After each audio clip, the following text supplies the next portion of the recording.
Doing a no or a low buy year can be a great way to reset your relationship to spending in general and to be mindful about what you're buying and how you're spending your money. So it's for that reason that I am undertaking the 2023 No or Low Buy Challenge. So how this came about was with Rebecca Questifier, who had reached out to a few of us personal finance channels on Instagram, and she asked if we wanted to participate in this challenge. And I'm sure that you've seen them kind of going around, the New Year's resolutions when it comes to a no buy or a low buy year. So there are 3 of us participating in this particular challenge. That would be Rebecca from Questifier, Rachel Hickey, and Layla. And I will link all of their channels down below so you can find them and go check out their videos on how they are structuring their no or low buy year challenges. So for me personally, it was important for me to know why I was doing this and what I hope to accomplish by undertaking this no or low buy year challenge. So first of all, my overall purpose is to be mindful about my spending, number 1. I don't really think that I have a problem with spending, but it's always a good idea to reset and to check in with why I'm spending what I'm spending. 2022 was an unprecedented year for me in terms of life events. I got married and I had a baby. Both of those events are very expensive, so I saw my spending go through the roof, and I'm talking probably 10 times the discretionary spending that I had in the past 12 years prior. So for me, it was very important, and it is very important, to reset my spending and to make sure that I am continuing to spend in accordance with the principles that I lived the previous 12 years, and I'm returning to that sort of settled state. So here are my overall goals for this no or low buy year challenge. So these are my goals in general. Number 1, that is to increase my net worth, and number 2, to reduce my debt. So they kind of go back and forth in which the area or the manner that I'm attacking them, the priority in which I'm attacking them, but those are my 2 goals: to build my net worth and to reduce my debt. So overall, I feel that for me, the best way to do this is by increasing my income, because there's only so far you can cut. There are only so many expenses you can cut out. There's a bare bones threshold beneath which it just doesn't make sense to live. And then it becomes kind of trading your time and energy for money. And that just doesn't work for me. For example, I'm no longer at the place in my life where I'm going to go half hour out of my way in time and energy to chase a 20-cent savings on canned whatever, or when it comes to groceries. I will buy what's convenient and what's at hand within my set sort of spending plan. So that was the overall purpose. That is my overall purpose. And I keep that in mind as I'm undertaking this no or low buy challenge. So here's my strategy for 2023 as a reset to the year before 2022. So again, in 2022, I got married and then I had a baby, and both of those events brought with them the opportunity to spend a lot more. And in some cases I was able to save, and in other areas I was not able to save.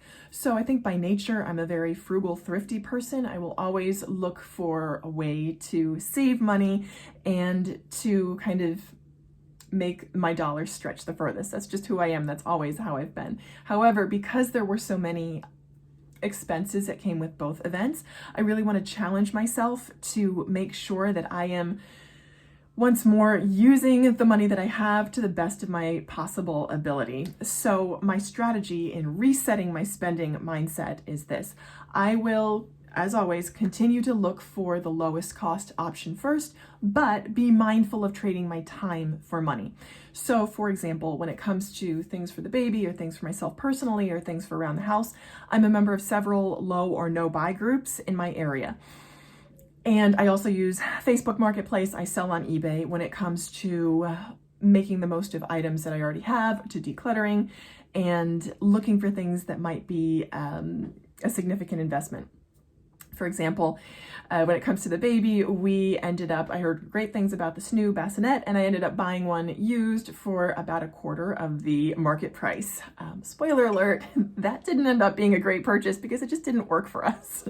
So I ended up selling it on Facebook Marketplace for pretty much exactly what I paid for it. So that was a huge savings. And I would consider that pretty much exactly in line with the no or low buy year challenge. So to look to using what I have and making use of my community first.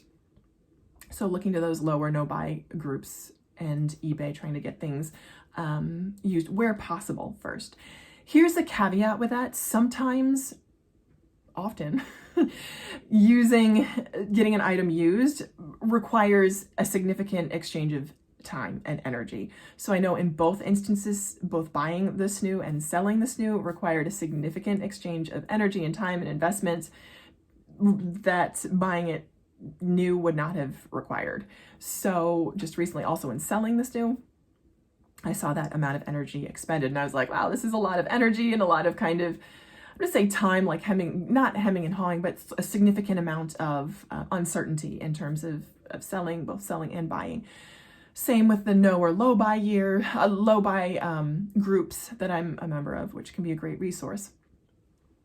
There's kind of, I'm going to say some back and forth because you actually have to get up and get the item. It's not as convenient as just simply buying something off of Amazon might be. So there's that kind of variable factor involved. I also aim to give back as much as I am receiving from those communities. I aim to give from my own abundance as well as receive and ask for help when I need it. So that is my overall strategy. And here's an exception. When an item would save me time and or energy, because right now time is more valuable than money at this point. Sleep is more valuable than money, although kind of items that will give me sleep, there's always debate about items that will actually give me sleep. That's why I thought about the SNU and did not end up working. So there's always that uncertainty as well, as will this item really save me time or money? So there's that sort of consideration as well. So for example, I have coming up a potential trip. We're thinking about taking a trip to Florida coming up soon. And I'm trying to plan right now things that I'll need for flying and making a list of what I would like for myself, for the baby, and ways to get that either at a lower cost or no cost, perhaps through bartering or borrowing or something like that, especially an item that I might only use once. Here's the challenge with that. For example, I'm looking for a stroller bag that will fit my stroller. On Amazon, they're about $20 to $40. They're not that expensive, but it's pretty much something I'm only going to use once. And here's the thing, if I look to my no or low buy groups, it's finding an item in good condition that will fit the item that I have. And then there's the time involved of going to pick up the item. Then there's a condition. What is a condition of the item that I'm going to be picking up? So again, there are other variables involved for me in my particular situation when it comes to not buying things. I don't want to use that as an excuse though. I want to continue to use my second strategy of a wish list. That's a great strategy for me as well. It always has been, writing down the things that I want, the anticipated cost and the reason why I want it, and then letting it sit for a little bit. My motto when it comes to spending is delay for as long as possible. However, for me, I have to watch that because sometimes I'll delay so long that I end up paying a premium to get the thing that if I had just bought it in the first place, it would have been cheaper. That's a whole other issue. However, for this no or low buy year challenge, I'm really going to once more just challenge myself to reset my relationship to consumerism and spending and what I'm spending, and make sure that what I'm spending my money on is truly worth those units of freedom. Because for me right now, money equals freedom, and I want to be very conscious about what I'm trading my time for. I heard the saying that your dollars are freedom fighters for you, and I really want to be conscious of where I'm sending those freedom fighters. So thank you so much for watching my outline to this no or low spend challenge. I will link again the participants down below. That's Rebecca, Quest to Fire, Rachel Hickey, and Layla from Layla Debt Over It. Please go check out their videos as well. And thanks again for watching. I hope you'll keep watching. Bye.